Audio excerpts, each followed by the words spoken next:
जय हिंद दोस्तों।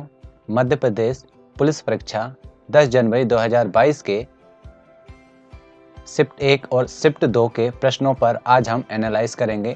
तो ध्यान से एक एक क्वेश्चन देखिएगा जो कि आपको कल होने वाले एग्जाम में सहायता देगा। तो पहला क्वेश्चन है कि विश्व मानवाधिकार कब मनाया जाता है। तो विश्व मानवाधिकार कब मनाया जाता है? तो विश्व मानवाधिकार मनाया जाता है कब? 10 सितंबर को। कब मनाया जाता है? 10 सितंबर को। दूसरा क्वेश्चन है कि ज्योति तीव्रता की यूनिट क्या है। तो ज्योति तीव्रता की यूनिट आपकी क्या है? कैंडिला है। क्या है? कैंडिला है। तीसरा क्वेश्चन आपका है कि अरब सागर की रानी किसे कहा जाता है। तो अरब सागर की रानी किसको कहा जाता है? कोचीन को कहा जाता है। किसको? कोचीन को कहा जाता है। फिर चौथा क्वेश्चन बोला है कि मांडू महल कहाँ स्थित है। तो मांडू महल कहाँ स्थित है? धार में स्थित है। हैजा की बीमारी, अगला क्वेश्चन है कि हैजा की बीमारी किससे होती है? किससे होती है? यह होती है वाइब्रियो कॉलेरिन से होती है। एक बैक्टीरिया का नाम है। अगला क्वेश्चन देखते हैं, डेंगू बीमारी किससे होती है। अगला क्वेश्चन है आपका कि डेंगू बीमारी किससे होती है। डेंगू बीमारी किससे होती है आपकी? वायरल से। किससे होती है? वायरल से।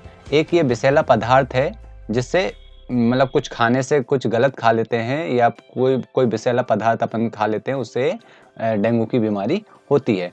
अगला क्वेश्चन है कि प्रोटीन की फैक्ट्री किसे कहा जाता है। तो प्रोटीन की फैक्ट्री किसको कहा जाता है? तो राइबोसोम को। किसको? राइबोसोम को। किसको कहा जाता है? राइबोसोम को। ध्यान से याद रखिए ये क्वेश्चन। प्रोटीन से और भी क्वेश्चन आप याद रखिएगा। आप हमारे चैनल पे नए हो तो सब्सक्राइब कर दीजिए और लाइक कीजिए ताकि हमारे डेली आपको मध्य प्रदेश पुलिस के पेपर का एनालाइज मिल सके। अगला क्वेश्चन देखते हैं कि केंद्र शासित प्रदेश की केंद्र प्रशासित देश की संख्या कितनी है। मतलब भारत में केंद्र प्रशासित देश कितने हैं? तो कितने हैं? 8 केंद्र प्रशासित देश हैं। कितने हैं? 8। अगला क्वेश्चन देखते हैं कि भारत का नेपोलियन किसे कहा जाता है। तो भारत का नेपोलियन कहा जाता है समुद्रगुप्त को। किसको कहा जाता है? समुद्रगुप्त को कहा जाता है। समुद्रगुप्त को कहा जाता है। अगला क्वेश्चन है मिट्टी अनुसंधान केंद्र कहाँ पर है। तो मिट्टी अनुसंधान केंद्र कहाँ पर है? तो दिल्ली में है। नई दिल्ली में। कहाँ पर है? नई दिल्ली में आपका मिट्टी अनुसंधान केंद्र है। अगला क्वेश्चन देखते हैं कि खाने को खराब होने से बचाने के लिए इसमें क्या मिलाया जाता है। मतलब खाना खराब ना हो तो उसके लिए क्या मिलाते हैं अपन? तो खाने को खराब ना हो उसके लिए मिलाते हैं अपन नमक मिलाते हैं। दूसरा है कि नमक के साथ साथ जो धुआं देकर भी खाने को सुरक्षित रखते हैं ताकि वो खराब ना हो। धुआं होता है उसको हैं। अगला क्वेश्चन है कि दिल्ली किस नदी के किनारे बसा हुआ है। दिल्ली किस नदी के किनारे बसा है? सबको पता है ये क्वेश्चन कि यमुना नदी के किनारे दिल्ली बसा हुआ है। तो अगला क्वेश्चन आता है सिंगरौली जिला कब बना। सिंगरौली जिला आपका सन 2008 में बना। सिंगरौली जिला कब बना? सन 2008 में सिंगरौली जिला बना। अगला क्वेश्चन देखते हैं कि सिंहस्थ मेला कितने वर्षों में लगता है। सिंहस्थ मेला 12 वर्षों में लगता है। कितने वर्षों में लगता है? 12 वर्षों में लगता है। अपने यहाँ पे कब लगा था? 2016 में सिंहस्थ का मेला लगा था। कहाँ पे लगा था? उज्जैन में। कहाँ लगा था? उज्जैन में। अगला क्वेश्चन देखते हैं कि रानी रूपमती का महल कहाँ है। तो रानी रूपमती का महल भी सभी को पता है कहाँ पर है? धार में। इससे पहले भी धार से बहुत क्वेश्चन आए हैं और रानी रूपमती का और भी कल भी एक क्वेश्चन पूछा गया था। आप मेरा पिछला वीडियो भी जाके डिस्क्रिप्शन में जाके देख लीजिएगा ताकि आपको रानी रूपमती के बारे में और जानकारी मिल सके। अगला क्वेश्चन देखते हैं कि शरीर की सबसे बड़ी मांसपेशी कौन सी होती है। तो शरीर की सबसे बड़ी मांसपेशी ग्लूटस मैक्सिमस क्या होती है? ग्लूटस मैक्सिमस होती है। अगला क्वेश्चन है निम्न में से अम्लों का राजा कौन कहलाता है। अम्लों का राजा कौन कहलाता है? सल्फ्यूरिक अम्ल कौन कहलाता है? सल्फ्यूरिक। कल भी एक क्वेश्चन पूछा था कि रासायनिकों का राजा कौन कहलाता है। तो आज पूछा है अम्लों का राजा कौन कहलाता है। तो आप रासायन के क्वेश्चन भी पढ़ के जाइएगा। अम्ल पूरी तरीके से पढ़ लिएगा ताकि आपका कोई भी क्वेश्चन गलत ना हो, क्योंकि कल भी कोई ना कोई क्वेश्चन जरूर पूछेगा।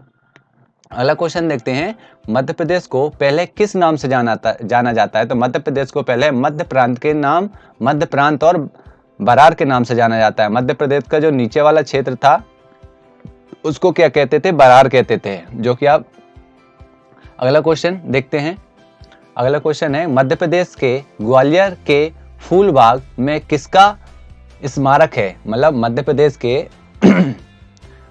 के ग्वालियर के फूलबाग में किसका स्मारक है? तो किसका स्मारक है? रानी लक्ष्मीबाई का स्मारक है। किसका स्मारक है? रानी लक्ष्मीबाई का स्मारक है। अगला क्वेश्चन देखते हैं। अगला क्वेश्चन है, मध्य प्रदेश के ग्वालियर फूलबाग में किसका स्मारक है? तो ये किसका स्मारक है आपका? रानी लक्ष्मीबाई का। किसका स्मारक है? रानी लक्ष्मीबाई का आपका स्मारक है। अगला क्वेश्चन देखते हैं कि सिनेमा के पर्दे पर किस प्रकार का प्रतिबिंब बनता है? तो सिनेमा में जो सामने जो पर्दा आप मूवी देखते होंगे, सामने जो पर्दा होता है उसमें किस प्रकार का प्रतिबिंब बनता है, ये पूछा गया है। किस प्रकार का बनता है? वास्तविक प्रतिबिंब बनता है। किस प्रकार का? वास्तविक प्रतिबिंब बनता है। अगला क्वेश्चन देखिए, मध्य प्रदेश का सबसे लंबा राजकीय राजमार्ग कौन सा है? तो सबसे लंबा जो मध्य प्रदेश का राजकीय राजमार्ग है वो SH-19 है। SH-19, state highway 19। अगला क्वेश्चन देखते हैं, सलारजंग संग्रहालय कहाँ स्थित है? सलारजंग संग्रहालय कहाँ स्थित है? तो हैदराबाद में। कहाँ पर है? हैदराबाद में। अगला क्वेश्चन देखते हैं, 2020 में सीमा सुरक्षा बल BSF का महानिर्देशक किसे नियुक्त किया है? तो किसको किया है? महानिर्देशक किसको किया है आपका? अस्थाना। किसको किया है? राकेश अस्थाना को। अगला क्वेश्चन है, विभवांतर को मापने की इकाई क्या कहलाती है? तो विभवांतर को नापने की इकाई वोल्ट कहलाती है। क्या कहलाती है? वोल्ट कहलाती है। अगला क्वेश्चन है, विज्ञान की किस शाखा में जीवाश्मों का अध्ययन किया जाता है? तो किस में किया जाता है? जीवाश्म विज्ञान में किया जाता है। किस में किया जाता है? जीवाश्म विज्ञान में किया जाता है। अगला क्वेश्चन है कि रामकृष्ण मिशन के संस्थापक कौन थे? तो रामकृष्ण मिशन के संस्थापक स्वामी विवेकानंद थे। कौन थे? स्वामी विवेकानंद रामकृष्ण मिशन के संस्थापक थे। अगला क्वेश्चन है, किलोवाट घंटा किसका मात्रक है? किलोवाट घंटा किसका मात्रक है आपका? तो किसका है आपका? ऊर्जा का है। किसका है? ऊर्जा का। अगला क्वेश्चन है कि गांधी सागर अभ्यारण्य कहाँ स्थित है? तो आपको सबको पता है गांधी सागर अभ्यारण्य मंदसौर जिले में है। कहाँ पर है? मंदसौर जिले में है। अगला क्वेश्चन है, सुप्रीम कोर्ट के न्यायाधीश की सेवा मुक्त होने की आयु क्या होती है या क्या है? तो क्या है? 65 वर्ष। कितनी है? 65 वर्ष। जो रिटायर होगा सुप्रीम कोर्ट का जज, वो कितने वर्षों में होगा? 65 वर्षों में रिटायर हो जाए। उसकी सेवा अवधि कितनी होगी? 65 वर्ष होगी। पूछे गए हैं। तो अगला क्वेश्चन जो है हम मैथ्स का देखते हैं कि ABC के मासिक वेतन 2:4:5 के अनुपात में है। यदि C का मासिक वेतन A के मासिक वेतन से 1200 रुपये अधिक है तो B का मासिक वेतन कितना होगा? सबसे पहले लिख लेते हैं अपन यहाँ पे A, यहाँ B और यहाँ लिख लेते हैं अपन C। तो A का अनुपात कितना है? 2, B का कितना है? 4 और C का कितना है? 5। ठीक है, दोनों का अनुपात हो गया। अब वो बोल रहा है कि C का मासिक वेतन A के मासिक वेतन से 12 है। C का मासिक वेतन A के वेतन से कितना है? 1200 है। तो इन दोनों को देख लेंगे, इन दोनों का कितना अंतर है? तो इन दोनों का कितना अंतर है? 3 है। कितना है? 3 है। तो इन दोनों के अंतर के बराबर कितना है? C का मासिक आय 1200 रुपये है। तो अपन C का मासिक आय A के मासिक वेतन से 1200 रुपये अधिक है।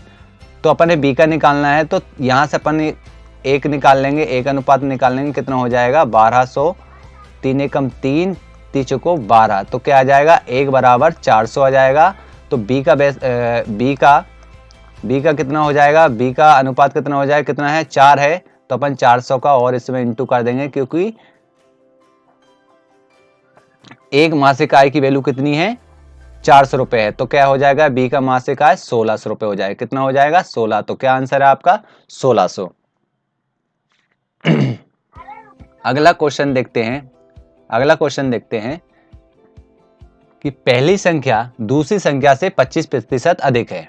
क्वेश्चन में है कि पहली संख्या दूसरी संख्या से 25% अधिक है तथा तीसरी संख्या दूसरी संख्या से 50% अधिक है। किससे? तीसरी संख्या दूसरी संख्या से 50% अधिक है। तो बताओ तीसरी संख्या पहली संख्या से कितने प्रतिशत होगी? तो पहले तो अपन यहाँ पे देख लेते हैं कि ये हो गई आपकी पहली संख्या, ये हो गई आपकी दूसरी संख्या, ये हो गई आपकी तीसरी संख्या।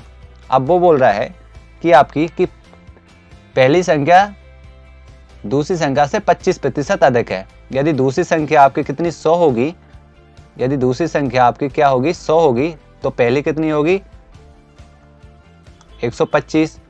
फिर बोल रहा है वो कि तीसरी संख्या दूसरी संख्या से 50% अधिक है, तो ये कितनी हो जाएगी? ये कितनी है? 150 है।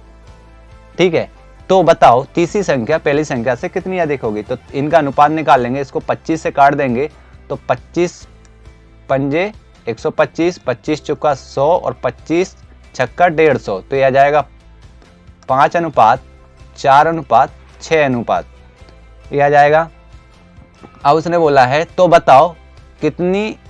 बताओ तीसरी संख्या पहली संख्या का कितने प्रतिशत है? प्रतिशत पूछा है, तीसरे से पूछा है, तो यहाँ सबसे पहले अपन लिख लेंगे क्या? तीसरा लिख लेंगे। सबसे पहले क्या लिख लेंगे यहाँ पे?